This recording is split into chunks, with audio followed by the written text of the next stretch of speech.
Hey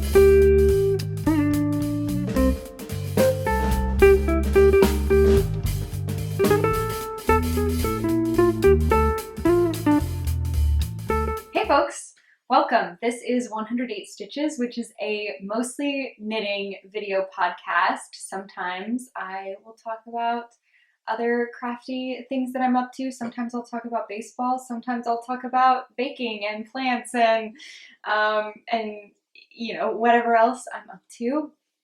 My name is Emily. If you are new here, welcome. I'm so happy to have you here. And yeah, if you have been here from the beginning, wow, I can't believe you've been here this long. It's been over a year now that I've been doing these episodes, and it still just blows me away every time that people want to hop on and listen to me talk about whatever for, I don't know, for ranging from 20 minutes to over an hour, you know, depending on how talkative I am that day and how much I have going on. And I will just say, it's only been a week since my last episode, so you'd think, oh, maybe, Emily, this will be a shorter one. And, you know, as far as like the actual pieces of knitting content are related, you might think that that would be the case today, because I don't have a ton. I mean, I still have some like fun, exciting stuff to go through, but my brain, okay, you guys know, like, I guess we're just jumping into it. You know, whenever, does this ever happen to you when you're like trying to do something in your house, like you need to go like do the dishes or like pick something up or whatever, and like on your way to do that, your brain thinks of like something else that you need to do, and so like you get sidetracked and you go do that other thing, and then like on your way to that thing, and then it's just like layers of things that you like want to do. I feel like my brain has been like that just like all the time, just constantly. I've just got so many things kind of, I guess, just like swimming in my brain, just like things that I want to do or exciting thoughts that I have about baking, about plants, about knitting, of course, and yarn dyeing. And I don't know, I'm full of ideas. My brain is just like running a mile a minute, I feel like. So this is going to be an outlet for me.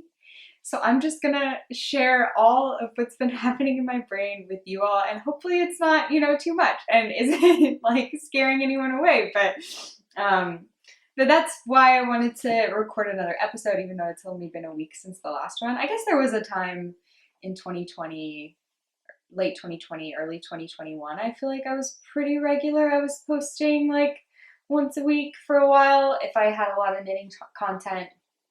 But I feel like I've kind of fallen out of that a little bit. So hopefully you'll view this as kind of like a little treat to get another episode a week later. But yes, today is January 15th. January 15th, 2022. And I am so excited to be chatting with you all today. Again, my name is Emily. I live in Seattle, Washington with my husband Nafis and our pup Norm, who is unsurprisingly uninterested in what's happening here and is just hanging out in his bed nearby. And it's a long weekend, so Monday is Martin Luther King Jr. Day, and so both Nafis and myself are off of work, so we're gonna have 3 days off, and I think that's maybe part of the reason that my head is spinning, because I'm thinking about all the things I want to do with these 3 days. So I guess let's just start by the usual stuff, the knitting content. I did not make notes for myself today, so you guys are really gonna get the like pure raw what's coming out of Emily's brain today. So let's start with finished objects, half finished objects, that kind of thing. So I will say, actually, this I showed last week, my Briochealicious shawl by Andrea Mowry, but it had not yet been blocked and I had not yet woven the ends in, and I have since done both of those things, and I think it just looks beautiful. It doesn't look much different than last week, but I think it just like settled beautifully. And actually, I had been, at one point I put this on the back of my couch. It's so long, but I put it like on the back of my couch, and it was just kind of like a backdrop to my day. And I think it's just so beautiful. And so if you didn't watch last week's episode, sorry, I should probably like look at you all when I talk to you. You can probably tell already my brain is just like but this, if you didn't watch last week's episode, this is the Briochealicious shawl by Andrea Mowry, and I knit it out of Purl Soho linen quill. In the main color is honey pink, and then this is turmeric yellow, this is chestnut red, and then the blue is vintage Celadon. And I really love the colors. It's kind of the kind of inspiration for me. I had seen, I think it was actually, oh, Norman is going to run into the tripod here. Norman. If you haven't seen before on the podcast, Norman really likes to be covered completely when he's sleeping. He covers himself with his blanket.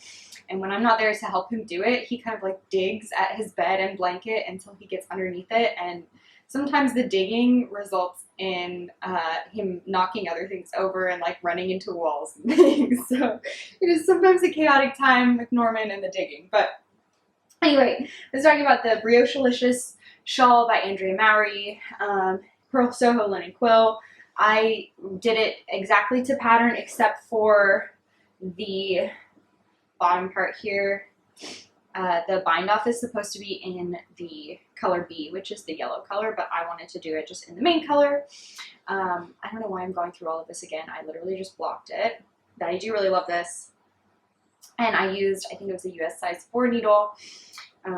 And I'm really happy with it, and I love the way that it turned out. Oh, also, I am today wearing my Oversized Seasons cardigan by Ozetta, which was a test knit that I did in 2020, at the very end of 2020. And this is out of Peace Fleece worsted, and the colorway, I think, I don't remember. It's like Palomino or like Pashmina or something, I kind of think. But I may be off. It's definitely on my Ravelry pattern page though. Oh, also, to that end, I put all my stash up, or most of my stash. I think it, like, not all the scraps are up there, but almost all of my stash, my yarn stash, is up on Ravelry now. And I actually took photos and everything. So if for some reason you're interested in knowing what yarn I have in my stash, you can go to Ravelry and you can see it. So that is something that I did last week as well. Okay, so the things that I have been working on this week. I showed this last time that I was working on a new design, and it was this like diamond cable patterned sock, and I finished the first sock, and I'm really happy with how it turned out, and I'm so excited to share it with you all. Maybe that's the big reason why I wanted to record this week, but here it is. I haven't woven the ends in yet, but I'll give you a couple of different views of it. So this is the front, and then I'll give you like a side view as well. And oh my gosh, y'all, it's a little bit, I don't know. I'm having like an emotional kind of like earnest moment right here. I'm just so proud. I'm just really proud of myself. I don't know, it feels like designing a pattern, like, you know, coming up with this pattern or the stripy turtle tank or any kind of idea I have, like from my own brain, and not just following instructions that someone else has written for me, it just brings me so much joy. It's incredibly fulfilling, and it makes me feel like a superhero. Like, I don't know, the fact that there was a point in my life when I didn't know how to knit at all, and then, you know, between that point and where I am now just feels like worlds apart.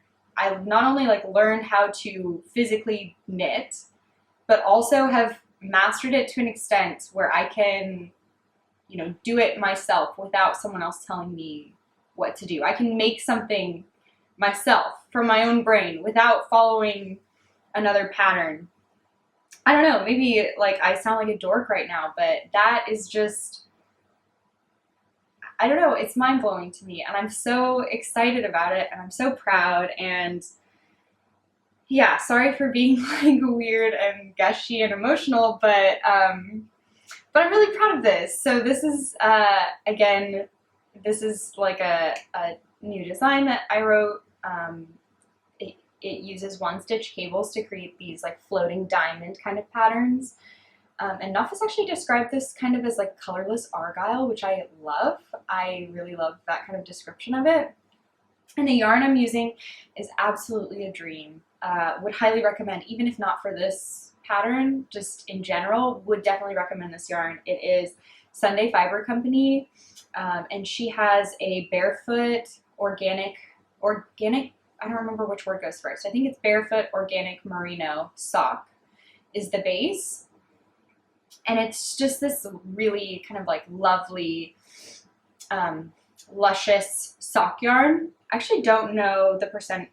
I know it has nylon in it, but I don't know how much merino, how much nylon.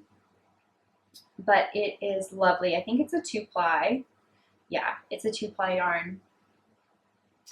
And this is the Stardust sock set. So the main color here is Stardust and the contrast color is Mermaid. And I'm just in love with it. I love the yarn. I really love how the kind of pattern worked up. Maybe I should try on, oh, another thing that I'm wearing these 3x1 ribbed socks that I knit out of Grenouille Magpie. So some foot modeling we'll be doing today, but I'll put this one on my foot and hold it up in an awkward way as well for you to see. But yeah, I finished the first sock, and then my plan over the long weekend is to try to write up the pattern and send it to my friend and tech editor, who is just the best. And she is gonna take a look at it for me, and then I'm also going to attempt to knit the second sock according to the pattern that I write. So here it is. Oh, it's so cute. I love it. I love the way that it turned out. My favorite socks are top down with a heel flap and gusset, so that is what I did for this sock. And then I just wrote a chart for the cables. And then, yeah, so I will have to just kind of write out what I did and try to give enough specifics and information and everything so that people can knit it. So if you are interested in knitting the floating diamond socks, I'm not sure exactly what I'll call them. Maybe I'll just call them the floating diamond socks. If you're interested in knitting them, good news, I will probably have a testing call up, I guess would be in February, and then the pattern will be available sometime after that. So yeah, stay tuned. And yeah, that is my only kind of any type of finished object that I have for the week. Is this half finished object is the Floating Diamond Socks by Emily Curtis. And then, so I showed you last time that I'd finished my Oslo hat. The only other thing I've been working on this week, and I've done quite a bit of work on it, was that I cast on a new sweater. So last week I talked about all the sweater quantities of yarn that I have in my stash and all the sweaters that I have planned. And after I went through that, there was one that was just like really singing to me that I really wanted to cast on. And I think I was looking for something that was going to be a little bit quicker of a knit, something that I would get a little bit more instant gratification, kind of start the year off right with some heavier yarn. And so I think maybe that night or the next day after I posted that episode, I cast on the September sweater. Oh no, my yarn just snagged on my zipper.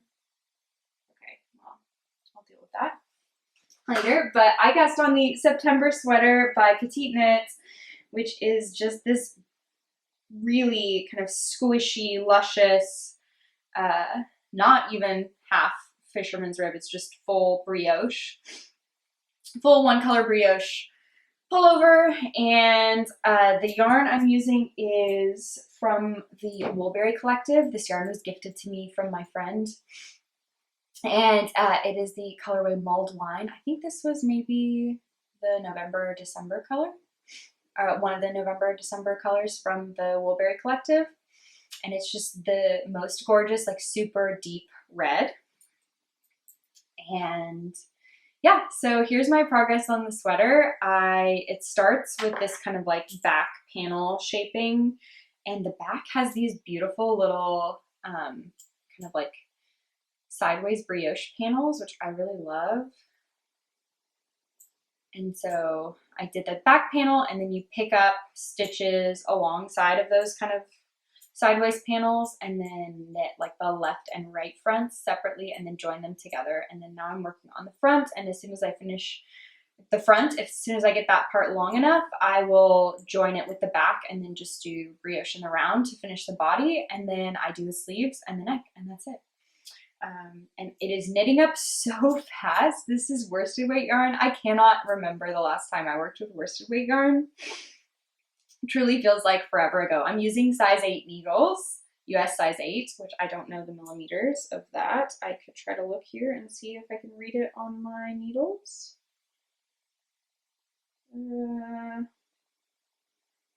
Okay, 5 millimeter. US size 8. And let's see, other information that I'm going to give you. This, I'm knitting the second size of the pattern. I have a 33-inch bust, and I'm trying to think about, don't remember how much ease this gives me. I think somewhere in the range of like 5 to 7 inches of positive ease, which is kind of a sweet spot of mine. I really like that amount of ease.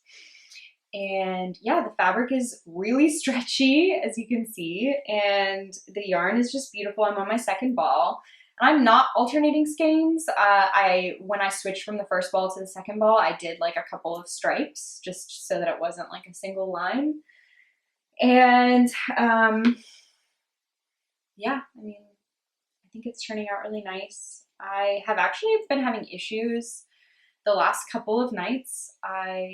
My wrists, or not even wrists, it's more like my forearms. I don't know if you guys have had this, but like my forearms have been hurting, especially my left forearm. And I know like I am probably the most likely person to have issues because I spend all of my time either typing or knitting. Because like at my job, I'm typing all the time. I write a lot of code, and I also like, you know, send a lot of emails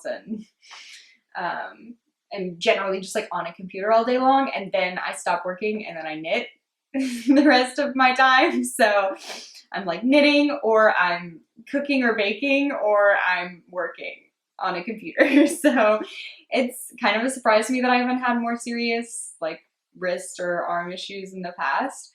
But I'm wondering if it's partially because I'm knitting with like larger yarn and larger needles than I have in a while. Do you guys think that that can make a difference? I really don't know. But I'm wondering because I started working on this project and it's like a little bit bigger. But anyway, yes, this is the September sweater, and let me give you a close-up of this yarn. Also, y'all know I need a thumbnail photo, so gotta do the yarn close-up. If it will focus, there we go. Just a beautiful dark red. I think on camera it is showing up like a little bit brighter than it is in person. It's like a little bit more kind of muted or subdued, but still it's just like the most beautiful dark red. And y'all know I love dark red. So that is what I've been working on this week. And so that's really all kind of like the knitting content I have. I don't have yarn acquisitions to share, but I did have some acquisitions from like Christmas time that I didn't share last week because last week was like a really full and busy episode. But I wanted to share some of those this week. So a couple of things that I got as gifts. In addition to the yarn that I got from my grandmother, my mom got me a whole bunch of like really sweet kind of knitting notions. And one was this Jesabelle B bag, which is intended for like if you're kind of up and about, you can set the bag on your arm and then pull. It's really small. It's perfect for like socks. But you can like pull your yarn out of it, and like I actually have a needle in here, and you can like walk around or be standing and while you're knitting, which I think is just really fun. especially if you're able to knit without looking. I feel like this is perfect, which luckily I think in basic stockinette stitch I can do that. So I think this will definitely be fun to kind of carry with me while I work on like a vanilla sock or something like that. So that was really fun and thoughtful. She also gave me a couple of other notions. I got a new pair of scissors. I think I have those in here I can share. Let me see. These like rainbow crane scissors. Show them to you. You can see a little bit. Those are so cute. And some Boston Terrier stitch markers. I might have those here as well to show you. Norman, our dog, is a Boston Terrier, so this is just really sweet. These are from Jill's Beaded Knit Bits, and I can't get all of them to face forward. Let me take them out of the bag. But they're sweet little Boston Terrier stitch markers. I don't know if they glare, if you'll be able to see it, but they're very cute. Yeah, it's kind of glare, but you can see them a little bit. They're just like little Boston Terrier stitch markers. That's really cute. She also got me like a couple of other items, like a knitting ring that you can put on your finger and put your yarn through. And also this like really nice wooden needle gauge. So just a ton of like really sweet and thoughtful little knitting notions, which is really sweet. And then I also got from her some acid dyes. So I got, I picked out a few colors, and then she also got me like a starter kit of Dharma is the company. Dharma acid dyes, which are the powder dyes, and then also some citric acid. And then I actually already had some bare yarn because I attempted some natural dyeing and was planning to continue attempting some natural dyeing. And then, if y'all don't remember, a while ago I attempted, it was a pomegranate rind natural dye, and it just turned out so bad. I didn't even dye the yarn. I like tried to make the dye bath, and then it was gross and it smelled bad and it just looked nasty and it just didn't go well. I did have a successful attempt, and I actually have this here with me because I was showing someone on a work call the other day that they were curious about, but I dyed this yarn with avocado pits. So I did have a successful natural dyeing attempt. But I attempted again with pomegranate rinds, and it just did not work out very well. I didn't even dye the yarn. And so at that point in time, I was just like, okay, I'm done with this. I am not going to try natural dyeing anymore, because it's really frustrating, I think, to not be able to have complete control over like the color. And I know there are people who use natural dyes, you know, just beautifully and are able to get exactly the color that they want. And I am just like not that person. And so I was frustrated not being able to get what I wanted out of it. And so I thought, okay, Emily, there's literally a solution to this. You just need to use actual dyes to get the color that you want. So I decided to give it a go. I asked for some acid dyes for Christmas, and my mom got them for me. And so actually today, I think, is the day I'm going to give it a go. I'm going to try mixing up some dye stock with the powder dyes, and then I'm only going to try tonals at first. And honestly, if y'all have noticed this about me, I have almost completely transitioned to knitting with tonals. I just really love, I love tonals. I think they just result in like really beautiful wearable pieces, and I love kind of putting just solid colors together to make really beautiful color combinations. And so, yeah, I'm going to try to dye some tonals, and I have this idea in my mind, which I don't know if it makes any sense, but I have this idea to make kind of darker and lighter versions of the same color using the same dye stock. So I don't know if those words make sense to you, but I'm going to use like the powder dye to develop a dye stock, mix it with like a little bit of water to make like a dye stock, and then you mix that dye stock with water and put it on your yarn, and that like results in dyeing, you know, the yarn taking up that color and, you know, being dyed a new color. So I have this idea to use the same dye stock but in different like percentages, I guess, with water. So like different amounts of dye stock with the same amount of water, or like, you know, the ratio kind of different, to make like a dark and a light version of the same color. And then I think those like would work together in a project beautifully, but also just I'm imagining in my head my perfect color palette. And many of the colors in my palette exist in kind of 2 shades. So I really love like a really dark tealish blue, but I also love like a really light tealish blue. And I love like a dark peach color, but I also love like a super almost like barely there peach color.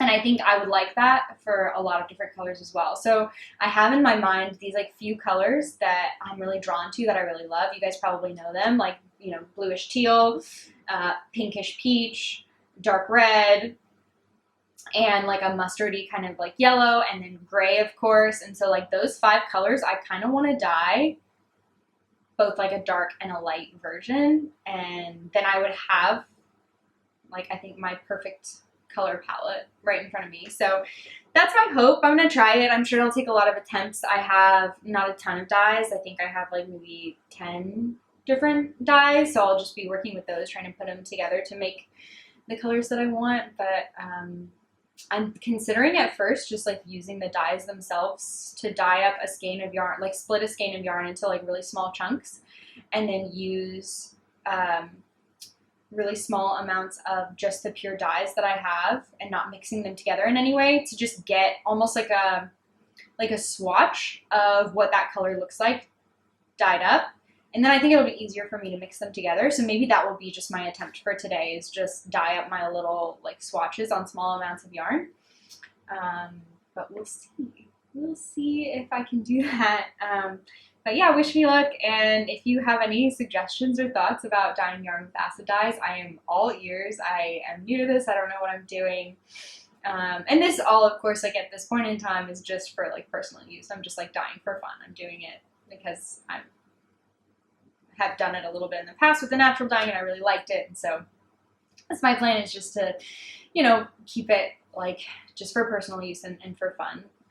So yeah, that's one thing. And then some other stuff that I wanted to share with you. Again, it's a long weekend, and so we're going to do lots of like cooking and baking this weekend. And I know some folks have had interest in the past, especially in like our Sunday breakfasts, but also in the other things that we're kind of cooking and baking. So I wanted to share that with you all. I actually right now have started, put out the dough to try to make my Grammy's chicken and dumplings. So this is like something that it always felt like a special occasion when we went to Grammy's house and had chicken and dumplings when we were growing up. And I asked her last week if she would send me the recipe. So she sends me this recipe, and I swear to you, it seems like a technical challenge in the Great British Baking Show. I don't know if you guys have watched that or if you know what that means, but basically like there's a lot left to be interpreted, I think. So it's like the amounts are of everything is like very kind of like a pinch of this. The water was actually measured in eggshells. It's like half an eggshell of water. It's like, you know, some chicken, a flour, like enough to knead, you know, just general amounts that are not very specific.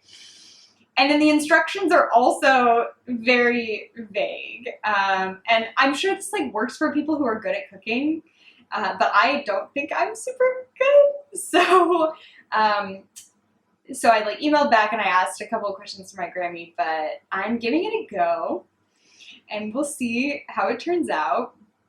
The first step is to like make the dough and then roll it out, and then you leave it out kind of on the counter for like most of the day.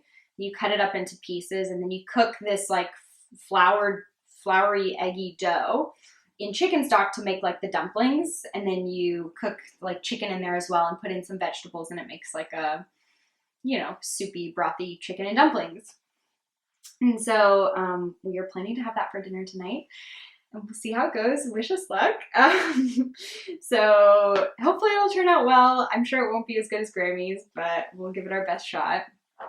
And then also I got the ice cream attachment for my KitchenAid mixer for Christmas as well. And so we are going to try making ice cream for the first time. We've actually, one of our, so like some of our friends have an ice cream maker, and we've made ice cream with them a couple of times, but this is our first time trying it on our own. So we are attempting to make cookies and cream peppermint ice cream. So peppermint ice cream is my favorite, and cookies and cream is Nofis's favorite. So we're like just gonna make peppermint ice cream and also put crushed Oreos in it to make like cookies and cream peppermint. And then, so we're gonna have that tonight as well. Hopefully, if all turns out good. I guess we probably need to start that. I was thinking about like making that tonight, but it has to freeze for a while. So I think we need to make it earlier and then let it, I don't know. We'll see. I need to read more after I stop recording. I need to read more about that and the steps involved. So we're going to do that. Tomorrow's Sunday, so that means Sunday breakfast, and I am going to make chocolate rolls. So this is a recipe I found online. Sally's Baking Addiction is the website, and we've made like a ton of her recipes. The quiche recipe that we normally make is from her, and I think I made like a s'mores brownie pie over the holidays that was also a recipe of hers. So, but I really like her recipes. So we're gonna make chocolate rolls. So it's basically like cinnamon rolls, but it also has cocoa powder. So it has like a butter, cocoa powder, brown sugar mixture in the middle instead of just like cinnamon, sugar, and butter. So we'll see how it turns out. I think I'm hopeful that it will be yummy. So that'll be tomorrow. We'll just have that with like some fruit for brunch. And then, yeah, I think that's pretty much it. It's also not supposed to, there's a chance that it won't rain all weekend. And maybe, I think today there's actually supposed to be some sun. It's pretty foggy right now. I think the fog's supposed to clear in about an hour or so. But we are planning to do as much outside as we can. So I think Nofis is actually right now out playing Ultimate Frisbee, which is like a weekly thing that he does on Saturdays. But after that, I think maybe not today, but tomorrow we're planning to go. Nofis loves to play disc golf, so I often will go and like walk the dog with him, and we'll like walk around while he plays disc golf. And then I think we may try to go for a run this weekend. You know, new year, new us. We're gonna be more regular about our running, maybe, or maybe we won't. But we're gonna try to run. So I think we'll try to run tomorrow, and then also on Monday, hopefully we'll go on a hike, which I think should be fun as well. Take the dog out for a hike. So try to take advantage of any day that it's not raining. We're outside. So we take Norman on 3 walks a day, and if it's not raining for the afternoon walk, we go to the park and spend like 30 minutes there at least, because we have to capitalize when it's not raining. So yeah, we're hoping this weekend will be nice and we'll be able to spend a little bit of time outside. And yeah, otherwise we're going to be cooking and baking. I'm, going to edit this podcast and put it up. I'm going to maybe dye some yarn. I'm going to try to write up the pattern for my diamond socks. And yeah, otherwise I think it should just be, your normal weekend chores, and maybe we'll try to play some games or like work on a puzzle or something together. So yeah, I'm trying to think if there's anything else I wanted to talk about. I've talked before a little bit about like what I've been reading. And so I guess I can share that. I'm reading right now, my family has a book club, and that we read normally like young adult, especially like sci-fi and fantasy books together. And so right now we are reading the Steelheart series by Brandon Sanderson, I think. And we're reading the 3rd book, which is called Calamity. And I think we're about to finish that. So that's one that Nofis and I read together. And then I'm also reading right now Story of Your Life and Others. That's an audiobook that I'm listening to, and I can't remember the author right now. It's Ken something. and I'm going to look that up, and then I'll also include it, of course, like in the description. But it is by, no, not Ken, Ted, another 3-letter name, Ted Chiang. Maybe saying that wrong, but I will write it below. So that's also something we've been doing, just reading. And